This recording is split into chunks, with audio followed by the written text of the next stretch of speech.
rock and roll anthem that launched a band to stardom. Grand Funk Railroad released the somewhat autobiographical song We're an American Band in 1973. But it was one lyric that turned an Arkansas teen into a household name. Last night in Little Rock, but in the haze, sweet, sweet Connie doing her act. She had the whole show, and that's a natural fact.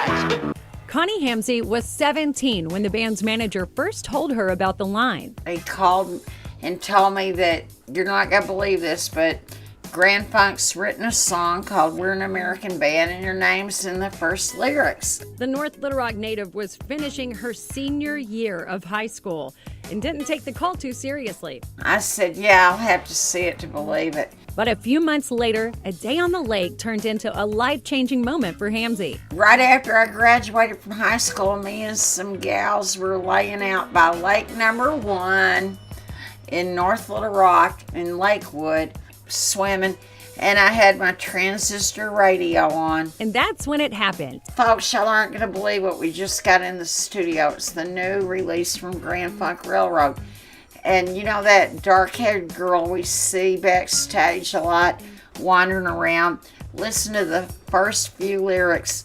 It was the moment that solidified her place in rock and roll history. But it wasn't the beginning of her journey. Hamzy was just 15 when her mother dropped her off to see Steppenwolf at Barton Coliseum. She didn't like to deal with parking. She didn't like to deal with traffic. So she'd take me out there to the fairgrounds early in the afternoon before the traffic got bad. And we'd go out there, and then we'd wander around to the backstage area, and then one thing would lead to another. It was the first time she found herself backstage, and it wasn't the last. Over the years, she hung out with groups like Queen, the Eagles, and Kiss. But Van Halen was Hamzy's rock and roll group of choice.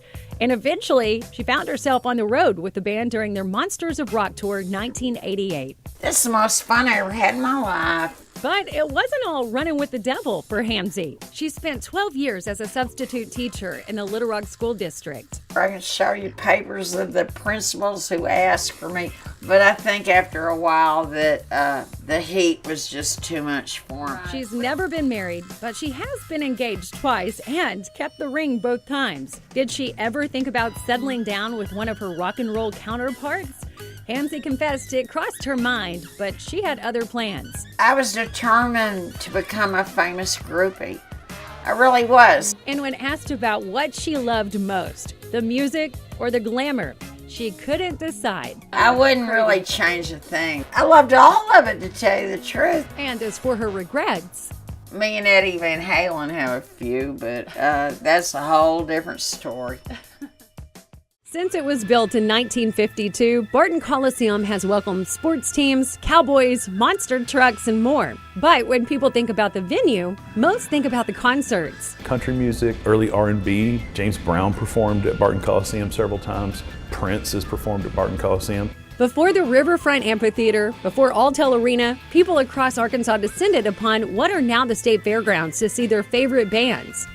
But John Miller with the Central Arkansas Library System says things didn't really take off until more than a decade after the Coliseum opened its doors. Arkansas, particularly back then, was a little bit behind the times. You know, rock and roll concerts, big rock and roll concerts was kind of a big thing on the coasts and some of the bigger cities, and that takes a while sort of moving inwards. So Arkansas really didn't get a lot of the bigger concerts until sort of the late 60s. But in the early 70s, they really hit their stride. And another part of Arkansas rock and roll history may be responsible for that boom. Black Oak, Arkansas was a really big band in the early 70s. Named after the town where they were formed, Black Oak, Arkansas found success with their hit Jim Dandy. And they got a lot of attention and were sort of headliners around the world. They played festivals in England as a headliner, and that brought a lot of attention to Arkansas, and they played there a lot.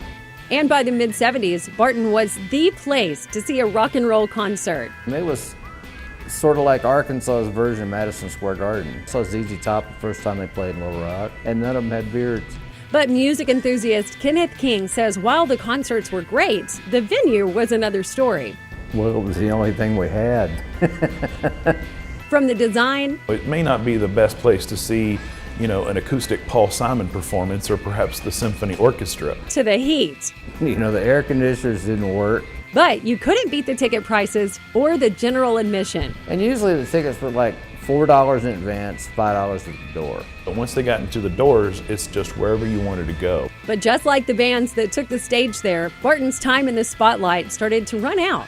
Well, in '75, there was some representative from North Little Rock had seen some kids smoking pot at a concert. And they decided from that point on there was no more smoking in the auditorium. And the lights had to stay on if people stood up, so they wanted you to sit in chairs. And it kind of changed after that, you know. Then in the 80s, the city started developing the River Market District, and with it came the Riverfront Amphitheater. A decade later, Alltel Arena was built in North Little Rock. And after a while, Barton Coliseum stopped being the place to see a show. But now, almost 70 years after it opened its doors, the venue is still remembered for its place in Arkansas and rock and roll history. At the time, in the golden age of rock and roll, they were the place. They were the only game in town. So if you were coming to town, you were coming to Barton Coliseum. If you live in Arkansas, you know about Central High School, you know about the Little Rock Nine, and you know what happened in September of 1957. But what you may not know is the impact that moment had around the world. I think many Arkansans don't realize often just how wide an impact the school crisis made. It was international headlines in every country around the world, and reverberated across the globe. Dr. John Kirk, a professor of history at the UA Little Rock, he's an expert on the civil rights movement with a focus on Little Rock's place in it. But he's not the only person from the United Kingdom with an interest in Arkansas history. Good evening, Little Rock. In 2016, Sir Paul McCartney took the stage at Verizon Arena and shared his connection with our state's past. He told the crowd that the civil rights struggle in the U.S., specifically the Little Rock Nine, inspired one of the Beatles' biggest hits. Blackbird fly, Blackbird fly, into the line of a dark black night. Blackbird was released in 1968, more than a decade after the Little Rock crisis. But images of Minnie Jean Brown, Terrence Roberts, and Elizabeth Eckford, and the other black students at Central High stuck with McCartney because he was the same age when it all happened. So I think there's a strong identification of the same age group and the same peer group going through the same things and seeing how people are treated differently in different countries. I think that probably has a great resonance with the Beatles. The song is a simple one with only 3 sounds, a guitar, a tapping, and McCartney's voice. But its message is a powerful one, with each verse ending with the line, "You were only waiting for this moment to be free." It's a song about freedom and liberation and learning to fly and losing shackles and kind of expanding and growing as an individual. It's an idea the Beatles saw in the civil rights movement and the Little Rock Nine. And Dr. Kirk says it's one people here in Arkansas and the U.S. can forget about at times. It's difficult for people who are here, I think, to appreciate the wider reach of the impact of the civil rights movement and American culture more generally. As for why the Fab Four connected so much with something happening more than 4,000 miles away, the civil rights movement unfolded at the same time that the Beatles were becoming huge in the 1960s, and there was integral connections between the two. When John Lennon made the famous quote that the Beatles were bigger than Jesus, which was kind of taken out of context, in Memphis there was a mass burning of Beatles records, and that was part of the kind of massive resistance to civil rights and the kind of reactionary conservative politics that was still that was furious at the changes that were taking place. So the Beatles, were often caught up in that backlash to civil rights and individual freedom and individual expression. since the song's release, McCartney has given different interpretations about the song's inspiration and meaning. From what I understand, the story has changed over time, and McCartney has said, it's about the broader civil rights movement, and then it was specifically about the Little Rock Nine. There are some who think he made the final decision while in Central Arkansas, but not everyone is convinced. I think a little sooner than that, but it's certainly, he's consistently said it's inspired by the civil rights movement. And Dr. Kirk says the Little Rock Nine and Central High School is where a lot of that begins. That backdrop and that kind of iconic building, and Elizabeth Eckford's iconic dress and the sunglasses and all those kinds of things, those images became seared, and Central provided in abundance those images and those photographs and that footage that really kind of put things in a very stark way that people could understand as this kind of morality play unfolded in the United States. For decades, Arkansas was just a rest stop on the road to rock and roll shows, a quick break between Tennessee and Texas. It was a road Keith Richards and Ronnie Wood found themselves on in the summer of 1975.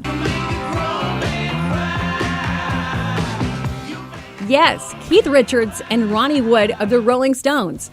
It was July 5th, and the two guitar players were on their way to Dallas after playing a show in Memphis the day before. After driving a few hours, they stopped in the small town of Fordyce for lunch at the Fordyce. There was 4 dice, painted on the top of the edge of the front of the building. Might have thought it was a casino for all I know, but anyway, that's why they stopped here, I think. The restaurant had been in Paul Holt's family since the 60s. If I'd been here, I guarantee you I'd been jumping up and down. He wasn't there that afternoon because he was still in Memphis. I was at the concert.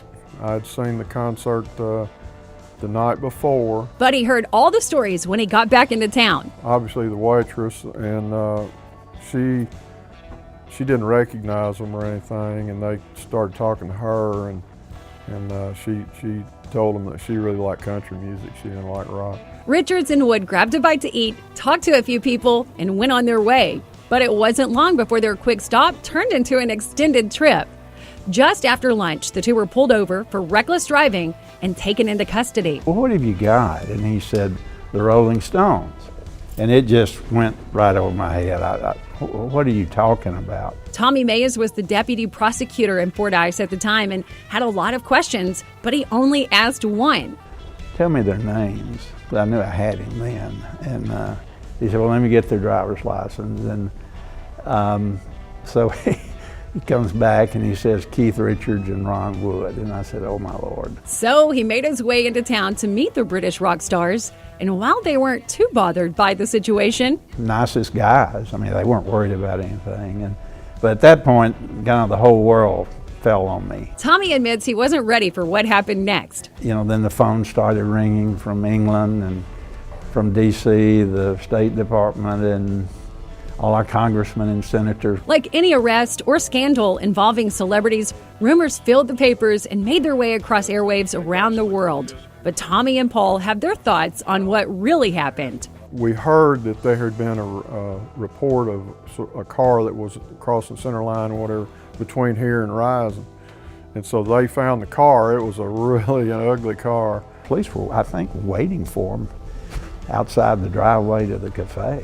I think somebody called and said, there's some weird folks. After a few hours, the Rolling Stones lawyer, Bill Carter, flew into town, adding another unique wrinkle to the story. The former Secret Service agent turned lawyer was born and raised in Arkansas and had only worked with the band for 2 years when he returned. He knew the situation I was in as a young attorney. He knew that I was trying to keep this from being an embarrassing situation and to get these guys out of town. And together, the two lawyers got the two rock stars on the road again. They had some charges and paid small fines. My nightmare was if they pled guilty and I had to prosecute and try the Rolling Stones. Tommy and Bill stayed in contact and eventually became friends. The rock and roll lawyer reached back out from time to time, but it wasn't until 2006 that the famous night in Fordyce came back up. I just want to tell you, Keith's book is out. Well, it was kind of whoopee, And then it dawned on me, and I asked him, well, is Fordyce in the book? He said, the first chapter. The first line of the first chapter of Richard's book reads, why did we stop at the Fordyce restaurant in Fordyce, Arkansas for lunch on Independence Day weekend? He goes on to talk about that night and how the Rolling Stones were on a police menu across the country. But Tommy says most of it isn't true. I think Keith lost a few more brain cells than I have, but it's about half of it is, there's not a whole lot of truth in it. He embellished it.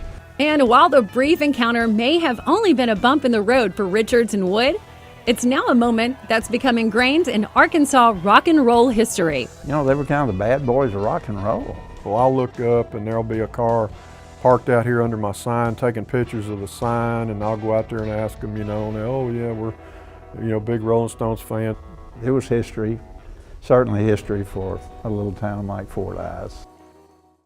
I'm kind of like Johnny Cash, he always said, hello, I'm Johnny Cash. Well, I say, I'm Bill Carter, and I'm from Rector, Arkansas. Bill Carter has been a lot of things. Serviceman, Secret Service agent, rock and roll attorney. I can do about anything. I've had so many different jobs. I've been an undertaker. But he says he owes it all to his humble beginnings in Arkansas.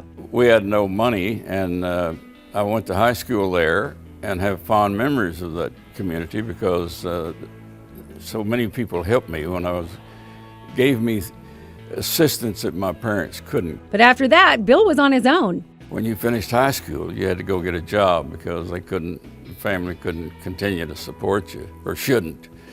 So at 17, I joined the Air Force. After serving his country for 4 years, Bill returned to Arkansas with some money in his pocket and decided to go to school. He enrolled in Arkansas State University and earned a degree in economics. But in 1962, life threw him a curveball. He found himself in the Secret Service, working as a special agent during the Kennedy administration. I was so impressed. Like everyone else my age in the United States, we were excited about having a young president.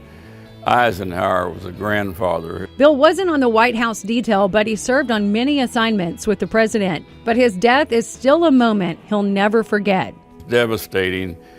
His death was actually just an emotional trauma. And I never really got over that. He would go on to work with President Johnson before eventually resigning in 1966. After he left Washington, Bill turned his attention to law. He went to the University of Arkansas Law School and set up his practice in Little Rock. Then came another curveball, and Fred Smith, the founder of FedEx. He came to me to send me to Washington to get the approval for him to operate a cargo airline. And not long after that, economist Elliot Janeway called him for help. He had a client named Mick Jagger who had been barred from coming back to the United States. The Rolling Stones turned to attorney after attorney to help solve their immigration issue.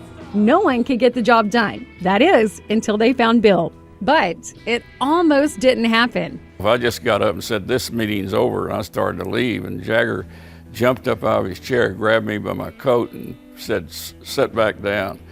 And he told the lawyers, "I'm going to hire Bill Carter. We're going to give him a chance, see if he can do it." He convinced Mick Jagger, but he still had to win over Keith Richards, and the only place to do that was in a bar. Mick had told me one key factor.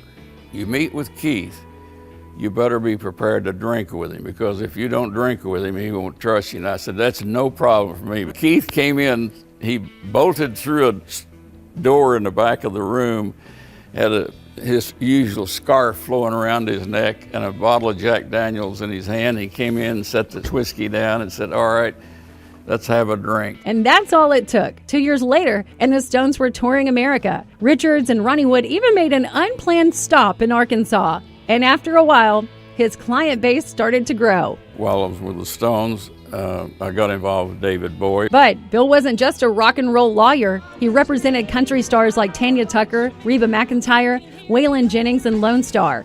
And we can't forget about his work on the Gaither Gospel Hour. Then in 2011, he found himself honoring a man that he looked up to growing up. Johnny had grown up in Dyess, Arkansas, which is about 35 miles from my hometown, and we grew up in similar circumstances. And I knew him, and knew his family. Arkansas State asked him to help create the Johnny Cash Music Festival and raise funds to restore the country music legend's boyhood home in Dyess, Arkansas. He said many times he is so proud that he grew up so poor in Dyess, Arkansas. It was a sentiment Carter understood and shares. I frequently say that I was blessed to have been growing up poor in Rector, Arkansas. And when asked about his legacy, he only has one answer. I was back in Rector recently, and they asked me, how do you want to be remembered? And I said, as Henry and Faye's kid from Rector.